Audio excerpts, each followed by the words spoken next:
കേരളത്തിലുടനീളം പ്രസിദ്ധമാണ് പൂർണ്ണത്രയീശ ക്ഷേത്രത്തിലെ ആഘോഷങ്ങളും ഉത്സവങ്ങളും. ഒരു വർഷത്തിൽ തന്നെ ധാരാളം ഉത്സവങ്ങളും ആഘോഷങ്ങളും നടക്കാറുണ്ട് ഇവിടെ. അതിലൊന്നാണ് പറ ഉത്സവം. പറ ഉത്സവം നങ്ങയുടെ ഉത്സവം എന്നാണ് അറിയപ്പെടുന്നത്. ക്ഷേത്രത്തിനടുത്ത് താമസിച്ചിരുന്ന ഒരു ബ്രാഹ്മണ പെൺകുട്ടിയായിരുന്നു നങ്ങ. സുന്ദരിയും ബുദ്ധിമതിയുമായിരുന്ന നങ്ങ എല്ലാവർക്കും വളരെ പ്രിയപ്പെട്ടവളായിരുന്നു.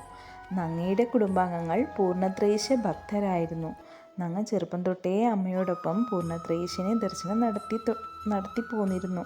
അങ്ങനെ കാലങ്ങൾ കടന്നുപോയി. ശൈശവിവാഹം നടന്നിരുന്ന കാലമാണ്. നങ്ങയ്ക്ക് അനുയോജ്യനായ വരനെ വീട്ടുകാർ കണ്ടെത്തി. അങ്ങനെ വിവാഹ നിശ്ചയവും നടത്തി. എല്ലാവരും വളരെയധികം സന്തോഷത്തിലായിരുന്നു. എന്നാൽ നങ്ങ വളരെ വിഷമത്തിലായി. കാരണം ദൂരദേശത്തുള്ള പയ്യനുമായി വിവാഹം നടന്നാൽ പിന്നെ തൻ്റെ പതിവ് ക്ഷേത്ര ദർശനം മുടങ്ങുമല്ലോ. അത് നങ്ങയ്ക്ക് താങ്ങാവുന്നതിനും അപ്പുറമായിരുന്നു. അവൾ തൻ്റെ സങ്കടങ്ങളെല്ലാം പൂർണ്ണത്രയീശന് മുന്നിൽ സമർപ്പിച്ചു. അങ്ങനെ കല്യാണത്തലേ ദിവസമായി. അന്ന് അവൾ ഏറെ ദുഃഖിതയായി ഭഗവാന് മുന്നിലെത്തി മനസ്സുരുക്കി പ്രാർത്ഥിച്ചു. ഭഗവാനെ, എനിക്ക് ദിവസവും അമ്പലത്തിലെത്തണം. എൻ്റെ ഈ ദൈനംദിന സന്ദർശനമില്ലാതായാൽ ഞാൻ എൻ്റെ ജീവിതം അവസാനിപ്പിക്കും. കരുണ ചൊരിയണമേ ഭഗവാനെ.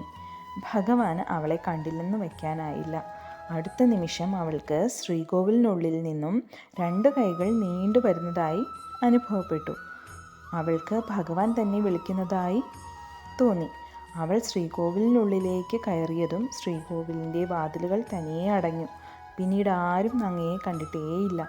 നങ്ങ പൂർണ്ണത്രയീശനിൽ അലിഞ്ഞു ചേർന്നു. ഇന്നും പറ ഉത്സവത്തിന് ഭഗവാന്റെ വിഗ്രഹം നങ്ങയുടെ വീട്ടിലെത്താറുണ്ട്. പൂജയും സദ്യയ്ക്കും ശേഷം നങ്ങയുടെ കുടുംബാംഗങ്ങൾക്ക് പുതിയ വസ്ത്രം നൽകുന്നു. വധുവിൻ്റെ വീട് സന്ദർശിക്കുന്ന വരൻ്റെ കാര്യത്തിന് സമാനമാണ് ഈ ചടങ്ങ്. പറ ഉത്സവം ചോതി മുതൽ കുംഭമാസത്തിലെ തിരുവോണം വരെ നീളുന്നു.